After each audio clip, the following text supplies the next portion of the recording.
Thomas ఒక పాట special song పాడతాడు. మరి ఇప్పుడు మీకు మీ మధ్యలోనికి మరి బటన్ మీకు వస్తుంది. మీరు ప్రతి ఒక్కరు తీసుకోవాల్సిందిగా మరి పాట వింటూ మరి ఆ యొక్క సల్లకాడు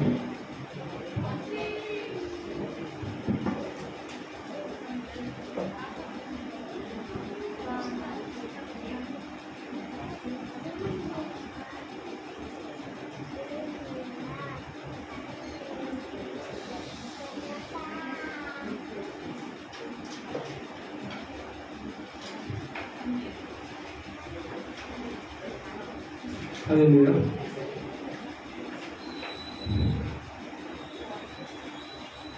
నోరు తెరవలేదా ప్రేమ, బదులు పలుకలేదా ప్రేమ, నోరు తెరవలేదా ప్రేమ, బదులు పలుకలేదా సిలువలు సాగింది యాత్ర, కరుణామయుని దయగల పాత్ర. సిలువలు సాగింది యాత్ర, కరుణామయుని దయగల పాత్ర. ఇది ఎవరి కోసమో, ఈ జగతి కోసమే, ఈ జగతి కోసమే, ఈ జగము కోసమే.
పాపాత్ముల కొరడాలెన్నో పాలుకారు దేవుని పుణ్యమా. పాపాత్ముల కొరడాలెన్నో నాట్యమాడినాయి నడి వీధిలో నిలిపాయి.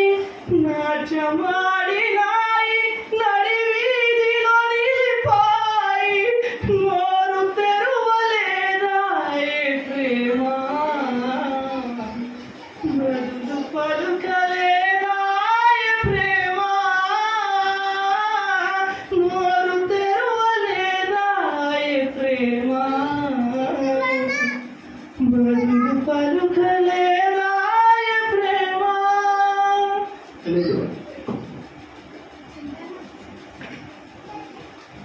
Okay, Thomas, such a soulful song and such a soulful rhythm. ప్రియమైన వాళ్ళరా, ఈ యొక్క సమయంలో మనము 5వ మాట మన మధ్యలో ఉన్నటువంటి ప్రీతి పంచుకుంటారు. ఆ వాక్యము నిమిత్తము మన మధ్యలో ఉన్నటువంటి జాషువా ముందుకు వచ్చి వాక్యం నిమిత్తము ప్రార్థన చేయాల్సిందిగా కోరుతూ ఉన్నాం.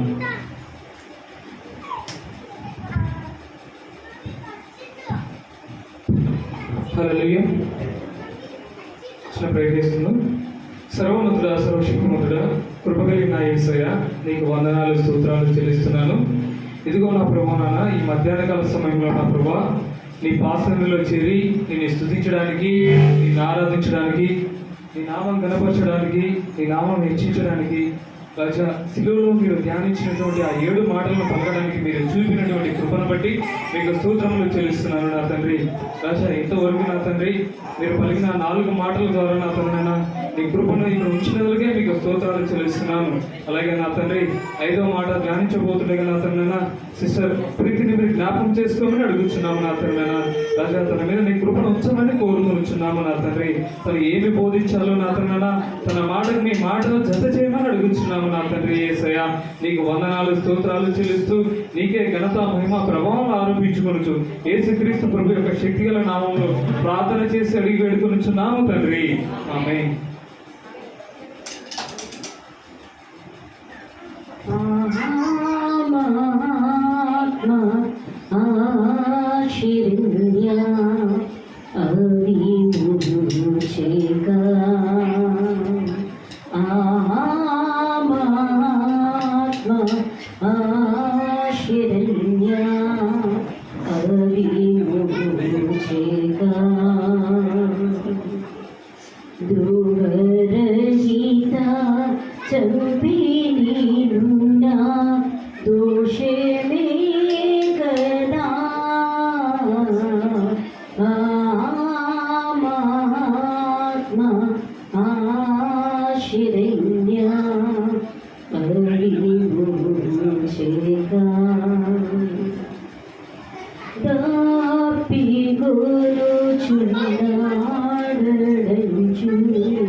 ఓకేనా?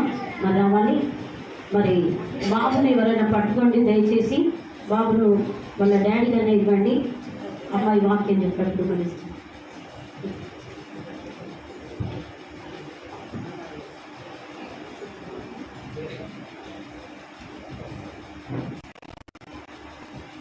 హల్లెలూయా, హల్లెలూయా, ప్రైజ్ ది లార్డ్. నేను కొంతమందికి ఇక్కడ నాకు తెలిసిన వాళ్ళు లేదు. యాక్చువల్గా చాలా సంవత్సరాల తర్వాత వచ్చాను. సరోజన ఆంటీ. సో కొంచెం టైం లేదు కానీ ఇంట్రడక్షన్ వస్తు. సో దేవుడు నాకు ఇచ్చిన కృపను బట్టి మొదటిగా దేవుడికి స్తుతులు చెల్లిస్తున్నాను. మనకి ఈ అవకాశం ఇచ్చినట్టే దేవుడు మనకి ఏ కార్యం చేసినా ఏంటి ఎవరి డైరెక్ట్ త్రూ ఉంటుంది అన్నమాట. ఎవరి త్రూ ఉంటుంది? దేవుని సేవకుల ద్వారా, దేవుని బిడ్డల ద్వారా, దేవుని విశ్వాసం ద్వారా. సో మన అక్క దేవుని ప్రేరకం కలిగి మరి నాకు మాట చెప్పని ఆ రోజు మరి ఇచ్చింది అక్క. మరి పాస్ట్ అనుకుంటే పాస్ట్ అయినారికి వందనాలు హృదయపూర్వకంగా. సో నేను చిన్నగానే చెప్తాను. సో నాకు ఇచ్చిన మాట 5వ మాట, ఐఎమ్ థర్స్టీ, నేను దప్పికొలుచున్నాను. ఇక్కడ చూసినట్లయితే మొదటి మూడు మాటలు విన్నప్పుడు మనం దేని గురించి గమనించినట్టయితే మొదటి 3 మాటలను మనము దేవుడు అందరి గురించి మాట్లాడుతున్నాడు. ఇక్కడ అందరి గురించి అంటే తన గురించి, తన సెల్ఫ్ ఇంకా రాలేదు. తన మొదటి 3 మాటలు దేవుడు ఇతరుల గురించి మాట్లాడడం మనం గమనిస్తాము. 4, 5 మాటకు వచ్చే వరకు తన గురించి, తను పడుతున్న వేదన గురించి, తను ఏ స్థితిలో ఉన్నాడో ఈరోజు మరి 4వ మాటలో తను వ్యక్తం చేస్తున్నాడు. 5వ మాటలో ఇప్పుడు నేను దప్పికొచ్చున్నాను. మనకు నార్మల్గా మనం యాజ్ ఏ హ్యూమన్ బీయింగ్ మనం కొంచెం ఎండలో పోగానే కొంచెం అంటే దాహం వేయడం, అలసిపోవడం ఇలాంటివి అన్నీ ఉంటాయి. మరి మీకు ఒక క్వశ్చన్ రావచ్చు కదా, ఆయన సర్వశక్తివంతుడ దేవుడు మాట మూలంగా సృష్టించాడు. సో ఈ రోజు ఆయన థర్స్టీ అంటున్నాడు, దప్పికొచ్చున్నాను అంటున్నాడు. మరి ఏ రీతిగా ఇది పాసిబుల్? మాట మూలంగా ఇచ్చాడు. సో మనం మరి చూసినట్లయితే దేవుడు సమరస్త్రీకి అక్కడ ఉన్నప్పుడు ఏం చేశాడు? ఏమని చెప్పాడంటే ఆమె నీళ్ళిచ్చు నీళ్లు నేను తాగితే ఇంకెప్పుడు తప్పికొనమని సమరస్త్రీ దాహం తీర్చిన దేవుడు, హాగరు కళ్ళు తెరచి అక్కడ నూచలు చూపించిన దేవుడు, మోషే మరి బండను కొట్టుకో, ఇశ్రాయేలు ప్రజలు అక్కడ దాహంగా ఉన్నప్పుడు బండ నుండి నీళ్లను ఉరికించిన దేవుడు ఈ రోజు తప్పికొనుచున్నానని చెప్తున్నాడు. సో మరి ఇది మనం ఏ రకంగా తీసుకోవాలంటే, సో దీంట్లో చాలా మరి డెప్త్గా వెళ్ళాల్సి ఉంటుంది. నేను క్లుప్తంగానే చెప్తాను. ఇది ఆత్మీయకరమైన దప్పిక. Even though is a physical human being, but ఇది ఆయన ఏ రీతిగా స్పష్టం చేస్తున్నాడు అంటే ఈరోజు నేను దప్పికొనుచున్నాను అంటే ఒక మానవ అవుతాడు. ఆయన రావడానికి ఒక ప్రాసెస్, పెట్టుకున్నాడు. మనం instant Maggi, instant miracles, instant everything I should be instant. మనకి ఏదైనా ప్రార్థన చేస్తే ఇన్స్టెంట్ రోబా నాకు నువ్వు చేయట్లేదు, నేను ఇంకా నాకు నీ సన్నిధి, నాకు ఏదవుతా మనం ఇన్స్టెంట్ మిరాకిల్స్ చేస్తాం, అడుగుతాం. కానీ ఇక్కడ దేవుడు ఈ చుట్టూ ప్రాసెస్ ఏంటి? ఆయన ప్రవచనాల ద్వారా అన్ని చెప్పుకుంటూ వచ్చాడు. ఎవరి ద్వారా? మరి చూసినట్లయితే సామెతలు బుక్ ఆఫ్ సామ్స్ 69:21 69వ అధ్యాయము 21 వచనం 21 69వ అధ్యాయము 21వ వచనం. కీర్తనలు బుక్ ఆఫ్ సామ్స్. వారి చేదు నాకు ఆహారం,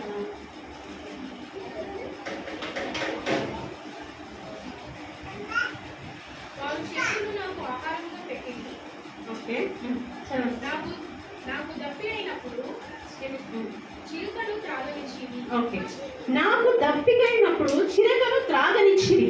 ఇక్కడ కీర్తనలో చెప్పబడిన ప్రాఫెసీ ఆయన ఏమనుకున్నాడంటే నెరవేర్చాలి. ఫస్ట్ ఆయన ఎవరికి ఏంటి మాట లోబడ్డాడు? తండ్రి అయిన దేవునికి మాట లోబడి లోకానికి వచ్చి కుమారుడైన యేసయ్య ప్రవచనము, ఈ ఫుల్ఫిల్మెంట్ ఆఫ్ ప్రాఫెసీ. ఇక్కడ ప్రాఫెసీని నెరవేర్చడానికి వచ్చాడు ఆయన. ఈ రోజు ప్రాఫెసీని నెరవేర్చడానికి ఒక టైం తీసుకున్నాడు, ఒక లిమిట్. సో ఈ ప్రాఫెసీ మరి ఎప్పుడు వచ్చింది? 1000 సంవత్సరాల క్రితమైన చెప్పి after 1000 years he came to the earth. So ఆయన రావాలంటే ఒక అవతారిగా అంటా కొన్ని సమస్యలు, ప్రభా నువ్వు దేవుడే ప్రభా, నేనంటే తట్టుకోలేను అంటే పాస్ట్ డేస్ లో I should think like this only. ఏంటి ప్రభా ఈ సమస్యలు? నువ్వంట దేవుని క్షమించంటావు, ప్రేమించంటావు, నలిపోవంట, అలసిపోవంట. ఇవన్నీ కాదు ప్రభా. మనకి ఏదైనా గన్షాట్ కావాలి, కొంచెం అంత నీ అంత శక్తి సామర్థ్యం లేదు. కానీ శక్తి సామర్థ్యం నీలో ఉండాలంటే ఈ రోజు మరి దేవుడు కలిగి నువ్వు ఉండాలంటే నీకు ఏంటి ఉండాలి? సహవాసం ఉండాలి. ఈ సహవాసం లేకపోతే ప్రభా ఇక నా వల్ల కాదు ఈ సమస్య, అందరు మంచిగా ఉంటున్నారు, అందరికి అన్ని ఇస్తున్నావు, నేనేంటి ప్రభా ఈ రీతిగా ఉంటున్నాను, నేను అన్ని క్రమం చొప్పున చేస్తున్నాను, క్రమం చొప్పున వెళ్తున్నాను, క్రమం చొప్పున నేను అన్ని స్తుతిస్తున్నాను, కానీ నా జీవితంలో బలపడటం లేదు ప్రభా అని మనం కొన్ని విషయాలలో అంటే అనుకుంటాం. కానీ అది ఏంటంటే నీ విశ్వాస పరిమితిని, నీ faith, you should measure your faith. నీవు దేవుళ్ళ ప్రార్థన చేసినప్పుడు నీ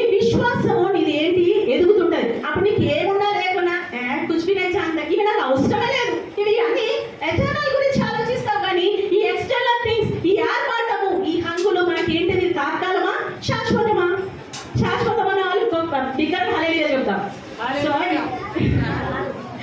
ఇది శాశ్వతము కాదు. సో దీనికోసం మనుషుడు చాలా ప్రయాసపడుతుంటారు. కానీ ఇక్కడ దేవుడు నేను దప్పికొనుచున్నాను అని ప్రవచన రీతిగా మరి ఆయన మరి ఆ మాట సిలువలో చెప్తున్నాడు. ఇది క్యాజువల్ గా కూడా చెప్పొచ్చు. ఆయన ఇన్ని మనకు ఈ పరిశుద్ధ గ్రంథంలో క్యాజువల్ గా కూడా చెప్పొచ్చు, ఆయన ప్రవక్తల ద్వారా చెప్పొచ్చు. కానీ ఎందుకంటే మనం చాలా తెలివికలలో కాబట్టి మనం అడుగుతాం, దేవా నిజంగా నన్ను ప్రేమిస్తున్నావా ప్రభువా, ఎంతగా ప్రేమిస్తున్నావు, ఒక్కసారి చూపించావా, పేతురు అడిగినట్టు నీ గాయములు అవి ఏంటి రియలేనా అన్నట్టు ఆ రీతి మనం క్వశ్చన్ అడుగుతాం కావచ్చనే ఆయన ఏం చేశాడంటే సిలువలో. సో ఒకటి నా చిన్నప్పుడు గుడారంలో అక్కడ మరి అద్భుతమైన పెయింటింగ్ అది దేవుడు చూపించిన విధంగా ఒక వాల్కి క్రాస్, దాని మీద శాల్వా, అందరికీ తెలుసు, Jesus how much do you love me, this much. So ఆ వాక్యం ఆ వర్డ్స్ చదివితే మనం లోతుగా చదివితే మనకు అర్థమవుతుంది దాంట్లో ఉన్న మర్మం. అంటే దేవుడు నేను ఎంతగా ప్రేమిస్తున్నాడు అంటే బిడ్డ నువ్వు ఆ సిల్వర్ చూడు, నేను ఊకే నీకు ఏంటి ప్రూఫ్ చేయలేను. I should not prove every time. ఊకే సమస్య ముందు నేను ప్రూవ్ చేయాలి నీకు. మనం కొన్ని దేవుని అదే రీతికి అడుగుతాం, దేవుడు నాకు ప్రూవ్ చేయి, నువ్వు నన్ను ప్రేమిస్తున్నావంటే నాకు ప్రూవ్ చేయి, నా ప్రార్థన వింటున్నావంటే నాకు ప్రూవ్ చేయి. ఎన్నిసార్లు ప్రూవ్ చేస్తాడు? ఒక ప్రాబ్లమ్ ని సాల్వ్ చేయాలంటే ఒకటే ఫార్ములా ఉంటాయి కానీ 10 ఫార్ములాలు ఉండవు. 10 ఫార్ములాలు ఉంటాయి ఒక ప్రాబ్లమ్ సాల్వ్ చేయడానికి. ఓన్లీ వన్ ఏ ప్రాబ్లంకి అయితే ఏ ఫార్ములా ఉంటుందో ఆ ఫార్ములా అప్లై చేస్తేనే ఆన్సర్ వస్తుంది. కానీ నువ్వు అడిషన్ ని మల్టిప్లికేషన్ ని అన్ని కలిపి చేస్తా అంటే అక్కడ ఆన్సర్ 0 వస్తుంది. సో మన స్పిరిచువల్ లైఫ్ లో కూడా మన ఫెయిత్, మన ప్రార్థన, మన ఓర్పు ఇవన్నీ ఉండాలి. సో ఇక్కడ దేవుడు కూడా ఏం చేశాడంటే నిన్ను సిలువను చూపిస్తున్నాడు. ఈ రోజు సిలువను చూపించి ఆయన త్యాగాన్ని, ఆయన ప్రేమను, ఆయన ఓపికను అవన్నీ మనకు చూపిస్తున్నాడు. సో అంతగా మనం భరించలేములే. ఇప్పుడు నిజానికి రేకుల షెడ్లో మనం ఒక వన్ డే కాదు 2 అవర్స్ ఫ్యాన్, 1 అవర్ ఫ్యాన్ లేకుండా ఉంటామా? అందరం వెళ్ళిపోతాం. సో ఇలాంటి చిన్న మనం భరించలేము. మరి దేవుడు ఎందుకు అంతగానో భరించాడు? ఎండలో ఎందుకు అంతగానో ఆయన అంత అది చేసుకున్నాడంటే ఆయన నిన్ను నన్ను ఎంతగా ప్రేమిస్తున్నాడంటే ఈ లోకంలో నశించుకోవడం ఆయన చిత్తము కాదు, అపవాది చేతిలో పెట్టడం ఆయన చిత్తము కాదు. నీవు నిత్యత్వంలో పరలోకంలో ఆయనతో ఉండాలని ఆయన ఈ రోజు మరి అంతగా కొరడ దెబ్బలు తిన్నాడు, మరి అంతగా నలిగిపోయాడు. ప్రవచనాలు ఇచ్చి అది నెరవేర్చడానికి వచ్చాడు. ఏంటి ఇక్కడ ప్రవచనాలు ఇచ్చి సో నెరవేర్చడానికి ఆయన మన మధ్యలో వచ్చాడు. ఇంకొక రెఫరెన్స్ చూసినట్టయితే సో మాథ్యూ 25:35, మత్తయి సువార్త 25వ అధ్యాయం 35వ వచనం. ఓకే, నేను ఆకలి కొంటిని, మీరు నాకు భోజనం పెట్టితిరి, దప్పి కొంటిని, నాకు దాహం ఇచ్చితిరి. మొత్తం ఓకే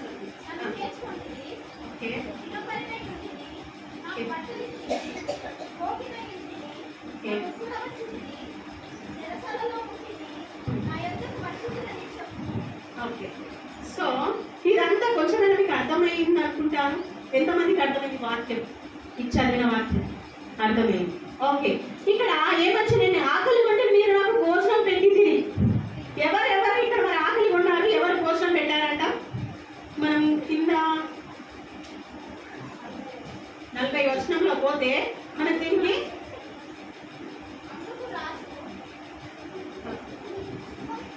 ఓకే, మిక్కిన అల్పులైన ఈయన సహోదరులు ఒకరికి మీరు చేసిదిరి గనక నిశ్చయంగా. ఓకే, ఇక్కడ ఒకరికి చేస్తే అది ఎవరికి చేసినట్టంట? దేవుడికి చేసినట్టు. మనం కొన్ని విషయాలలో దేవుడికే చేస్తామే, మనుషులకు చెయ్యాలి. నాకు మనుషులు అంటే ఎందుకంటే నాకు హార్ట్ బ్రేక్ అయింది, వాళ్ళు ఇలా మోసం చేసిండు, నాకు మనుషులను నేను ప్రభావ నీకైతే చేస్తాను, ప్రభావ అన్నీ చేస్తాను, నాకు మనుషులు మాత్రం సారీ ప్రభావ అనే రీతిగా ఉంటాం. కానీ మరి దేవుడు ఎవరికి చేయమంటున్నాడు? ఇక్కడ మనుషులకు చేయమంటున్నాడు. ఆయన ఏ రూపకంగా ఆయన మానవ అవతారిగానే వచ్చాడు. సో ఆయన బాధ్యత ముగించుకొని ఆయన ప్రవచనం నెరవేర్చి మరి ఆయన పరలోకంలో ఉన్నాడు. సో ఇప్పుడు మిగతా బాధ్యత మనం ఎవరి ద్వారా చేయాలి? మనుషుల ద్వారా చేయాలి. కానీ దేవుడు వచ్చి అమ్మా నువ్వు నాకు ఇది చెయ్యి, నేను వస్తాను, నాకు అది కావాలి ఇది కావాలన్నాడు. మనం ఎవరికి చేయాలి? సేవకులకు చేయాలి, విశ్వాసులకు చేయాలి. తోటి వారికి వారికి ఏ అవసరం ఉందో, ఏమి కావాలో వారికి మనము చేస్తే ఎవరికి చేసినట్టు? దేవునికి చేసినట్టు. సో దేవుని నామమును కూడా మనం మహిమపరచబడిన వారిగా ఉంచాము. సో ఇక్కడ ఈ రోజు చూసినట్లయితే మరి దేవుడు దప్పికొనుచున్నాడని ప్రవచన రీతిగా మరి ఆత్మల విషయమైన దప్పిక. ఆయన దప్పిక ఏంటంటే ఫిజికల్. మరి నైట్ అంతా ఆయన కొరడాలతో మరి ఎక్కడి నుంచి గెత్సెమనే తోట నుంచి గొల్గొతా వరకు ఆయన నార్మల్ గా తీసుకెళ్ళలేదు, పెళ్లి కుమారుడుగా తీసుకెళ్ళలేదు, సాగనంపడానికి తీసుకెళ్ళలేదు. ఆయన కొడుతూ, దూషిస్తూ, అవమానిస్తూ మరి ఒకటి తప్ప 40 అంటే 39 దెబ్బల కొరడా దెబ్బలు మరి ఆయన శరీరాన్ని అంట దుండారంట. అయినా కూడా దాహం కావాలి కదా, అప్పుడు దప్పిక తీర్చాలి కదా, మరి అప్పుడు దాహం అడగాలి కదా, మరి ఆయన ఎందుకు అడగలేదు అంటే ఆయన ప్రవచనము నెరవేర్చడానికి వచ్చాడు. ఆయన టైం అవుతుంది ఇక్కడ, అక్కడ టైం అవుతుంది కాబట్టి నేను ఆ మాట పలకాలని నేను దప్పికొనుచున్నాను. సో ఇప్పుడు ఆ దప్పికొనుచున్న బాధ్యత ఎవరికి ఇచ్చాడు? వెరీ గుడ్, మనకిచ్చాడు. ఆ దప్పికొనే బాధ్యత ఎవరికి ఇచ్చాడు? యేసయ్య. అంటే మిగిలింది నీకు నాకు ఇచ్చాడు. సో మనకెట్లా మనం అంటే పోయే వాళ్ళకి వాళ్ళకు కొందరు చలివేంద్రం పెట్టినట్టు నీళ్ళు ఇవ్వడమా, రోడ్ల మీద కూర్చొని టెంటేసుకొని? అది కాదు మన దప్పిక. ఏంటి మనం ఆత్మీయ దప్పిక? ఏంటంటే ప్రార్థనలో ఒకరు నశించిపోతున్నారా, ఇదిగో వారి కోసం కన్నీటి ప్రార్థన చేయడం. నీ వ్యక్తిగతంగా అందరిలో ఉండి ప్రార్థన చేయడం కాదు. ఇప్పుడు సంఘంలో ఉన్నామా, అందరి కోసం ప్రార్థన చేసి ఇంట్లో పోయినామా, వాళ్ళ కోసమే కుటుంబం, దేవా నా భర్త జీవించాలి, నేను మంచిగా ఉండాలి, నా పిల్లలు మంచిగా ఉండాలి, నా ఫ్యామిలీ. అది కాదు. నీ వ్యక్తిగత ప్రార్థనలో నువ్వు ఇతరుల కోసం ప్రార్థన చేయాలి. నీ వ్యక్తిగత ప్రార్థనలో నువ్వు ఎవరి కోసం బాధ్యత తీసుకోవాలి. నశించిపోతున్నారా, వారి ఏ సమస్యను బట్టి, వారి వ్యాధులను బట్ట, వారి రోగాలను బట్ట, వారి అప్పులను బట్ట, వారి స్థితిగతులను బట్ట, దేని విషయంలో అయితే వాళ్ళు సఫర్ అవుతున్నారో ఆ విషయంలో నీ వ్యక్తిగత ప్రార్థన ఒక బాధ్యత తీసుకోవాలి, ఒక దప్పిక తీసుకోవాలి. ఏంటంటే నేను నడిపించాలి దేవునిలో, నేను వీరిని ఆత్మీయంగా ఎదింప చేయాలి అనే ఆశ కలిగి నువ్వు దప్పిక కలిగి ఉన్నప్పుడు, ఇదిగో ఇక్కడ నీకు అయినా చేస్తున్నాను, నేను కొన్ని ఇయర్స్ నుంచి అది చేస్తున్నానమ్మా, ఇప్పుడు చెప్తున్నావు మా ముందుగా నేను చాలా ఏళ్ళగా నా ఎక్స్పీరియన్స్ చాలా డెప్త్ అని అనుకొని కూడా ఇంకా చేస్తున్నాను. ఇక్కడ నీ రివార్డ్ లేకపోయినా పరలోకంలో నిశ్చయంగా నీ రివార్డ్ ఉంటుంది.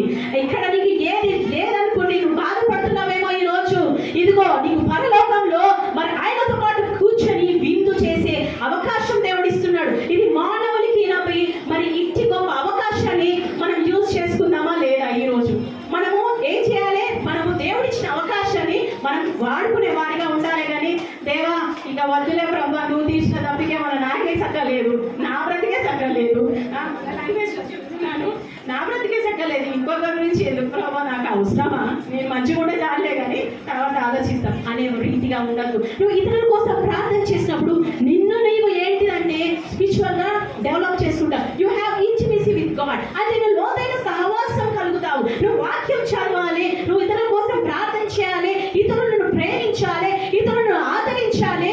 నువ్వు ఆ రీతిగా ఉన్నప్పుడే దేవుని దప్పికను తీర్చిన దానివై ఉంటావు, దేవుని దప్పికను తీర్చిన వాడవై ఉంటావు. కొందరు దాన ధర్మాలు చేస్తుంటారు, బయట ఫ్లెక్సీలు పెట్టుకొని, బోర్డులు పెట్టుకొని.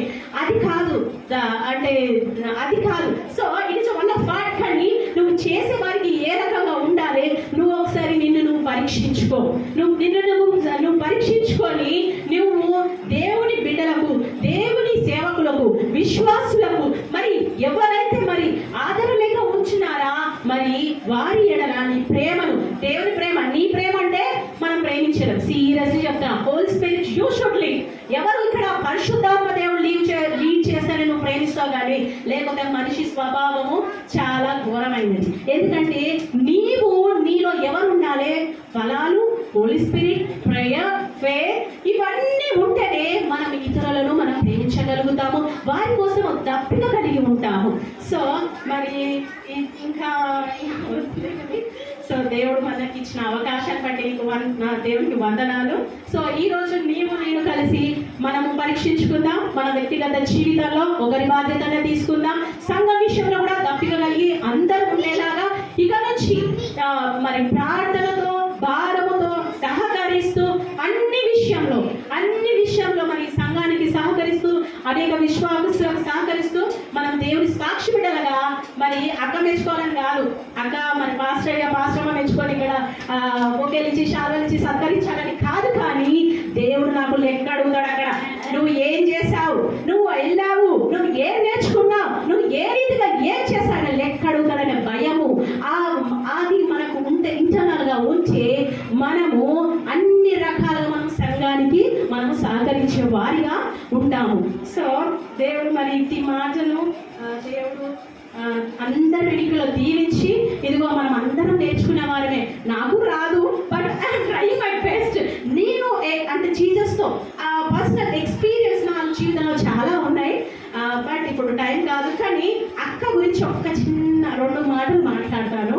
మరి అక్క ఎవరి కాలంలోనే తన సేవను పరిచర్య మొదలుపెట్టింది, అది అందరికీ తెలుసు, ఇక్కడ ఉన్న కొంతమందికి. సో ఆయన తన భారమైన సేవ అసలు ఇంకా వేరే వాళ్ళు అయితే వదిలేసుకునేవారు, ఏమంటారు దుకాణం బంద్ ఏమంటారు కదా. సో ఆ రకంగా ఉండేది. కానీ ఆమె అన్ని ఫేస్ చేసింది, ఫ్యామిలీ ద్వారా ఫేస్ చేసింది, బయట సిచ్యువేషన్, ఫైనాన్షియల్ ఎవ్రీ స్టేజ్ ఆమె ఫేస్ చేస్తూ స్టెప్ బై స్టెప్ ఇక్కడ దాటుకుంటూ వచ్చింది. సో మీరు అనుకుంటున్నారు అంత దాటితే ఇట్లా ఎందుకుంటారు సంఘం, మరి వేరే లెవెల్లో ఉండాలి కదా అనుకోవచ్చు. కానీ ఆమె ఇక్కడ చూడట్లేదు, ఆమె పరలోకంలో ఇంతకంటే మీరు మీరు ఊహించలేనంత రీతిగా మరి పరలోక రాజ్యంలో ఆమెకు గొప్ప బహుమానం అయితే పక్కాగా ఉండాలి, 1000%. And damn sure that. ఎందుకంటే దేవుడు మన ప్రయాసాన్ని ఇదిగో జరగకపోయినా ఆమె ఆధారం ఎవరు, ఇదిగో దేవుడు చేసిన మందిని చూడట్లే, ఇంకా ఇది కావాలి అది కావాలని చూడట్లే, దేని చూడట్లే. దేవా నువ్వు ఎంత నడిపిస్తావో నేను అంతే సేవ చేస్తాను ప్రభా, నువ్వు ఎంత ఇస్తావో అంతలే ఉంటా అన్నట్టు ఆమె ఒక సర్కమ్స్టెన్స్ తీసుకొని మరి తగ్గించుకొని ఆ బౌండరీస్లో ఉంది చూడు. సో అది దేవుడికి మరి అక్కడ నుంచి మేము నేర్చుకున్నాం, కొన్ని చాలా నేర్పించింది. సో ఇప్పుడున్న స్టేజ్ నేనే కానీ ప్రియాంక కానీ ప్రీతమే కానీ ఇదిగో మేము అందరము ఎక్కడ ట్రైన్ అయిన వాళ్ళం కాదు, మమ్మల్ని పాలిష్ చేసింది అక్కడే. ప్రార్థనలో మేము 24 గంటలు ప్రార్థన, మరి పురుష గుడారంలో ఉన్న బెండాలు కూడా ఇవన్నీ నేర్పించింది మాకు. సో ఇప్పుడు మాకు తగ్గింపు, మాకు ఎవ్రీథింగ్ మాకు అంటే ఆమెతో ఉన్నాం కాబట్టి ఆమెలాగా మేము కూడా మరి ఉండాలని ఆశపడుతున్నాం. ఆమె ఆసక్తి మేము చూసాం కల్లారా. ఆమె ఎవరి కాలంలో మరి లోకాన్ని మరి ఆమె అనుకుంటే సెటిల్ కావాలంటే ఫుల్గా సెటిల్ అవ్వు, కానీ ఆమె అది చూడలే. అంటే ఇంటర్నల్గా ఆమె చూడలేదు, దైవికంగా దేవుడు ఆమెను ఎన్నుకున్నాడు. ఏర్పరచబడిన వారు కొందరు, మరి పిలువబడిన వారు కొందరు, ఏర్పరిచిన వారు అనేకులు కొందరు అంటున్నారు. మరి ఆ కొందరిలో అక్క ఉంది కాబట్టి ఆమె the precious one, she is the masterpiece of God. ఆమె నార్మల్ కాదు. సో మనం అందరం ఈ ఒక విషయాలు మరి దేవుడు ఎందుకు ఇక్కడ నడిపించాడు నాకు తెలియదు. Without God's plan there is nothing will happen. I truly believe that. ఎందుకంటే దేవుని చిత్తంలో మరి ఈ రోజు ఉన్నది, దేవుడు నన్ను నడిపించినాడు. ఏదో something is going to more than that. అది నేను అయితే ఎక్స్పెక్ట్ చేస్తున్నాను దేవుడి నుంచి. ఇంకా ఈ సంఘానికి దేవుడు ద్వారాలు తెరవబడను కాక అనేకులు ఇక నుంచి మనం భారం కలిగి ఉంటాం. ఎంతమంది భారంతో నార్మల్ ప్రార్థనగా చూడండి. ఇప్పుడు నీకు ఒక 10 లక్షల అప్పు ఉంది, పోనీ ఒక 1000 రూపాయలే కట్టాలి. 10 లక్షలు అంటే నాకు అంత స్తోమత లేదు, 1000 రూపాయల అప్పు గంటలు కట్టాలి. అప్పుడు మీరు ఏం చేస్తారు? ఎంత భారం? అన్నం తింటారా? దాహం అవుతుందా? టెన్షన్, వచ్చాడు ఫోన్ చూస్తాను. కొన్ని సిచ్యువేషన్లో ఫోన్ చేస్తా కూడా అటెండ్ చేయను. అయితే అదొక మానసికంగా మనకు టెన్షన్. సో ఆ టెన్షన్, ఆ భారము, ఆ బాధ్యత నువ్వు ఎవరి కోసం కలిగి ఉండాలి? ఇప్పుడు ఇక నుంచి సంఘం కోసం. నువ్వు సంఘం కోసం చేయి, మిగతా నీకు ఏది అవసరమో ఆయన ఇస్తాడు. ఆయన తెలియదా? ఆయన మనకు చెప్పాలా ప్రభావ నాకు ఇది చేయి, నాకు ఇది చేయి. నువ్వు ఊరికే చెప్పడం అవసరం లేదు, ఆయనకు అన్నీ తెలుసు. నీ ప్రతిదీ, నీ ఆలోచన కూడా తెలుసు. కాబట్టి నువ్వు సంఘం కోసం బాధ్యత భారం కలిగి ఉంటే నీ అవసరం పటాపట్ మీరే సాక్ష్యాలు చెప్తారు. చూద్దాము ఎవరి జీవితంలో ఎవరు మరి అద్భుతాలు పొంది మరి భారం తీసుకొని సాక్ష్యాలు గొప్పగా ఈ సంఘంలో వచ్చిన గాక. దేవుడి ఈ వాక్యాన్ని దేవుడు దీవించిన గాక.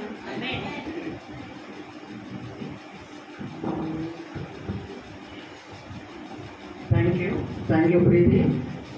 Such a wonderful word and your personal experience. దాన్ని బట్టి కూడా చాలా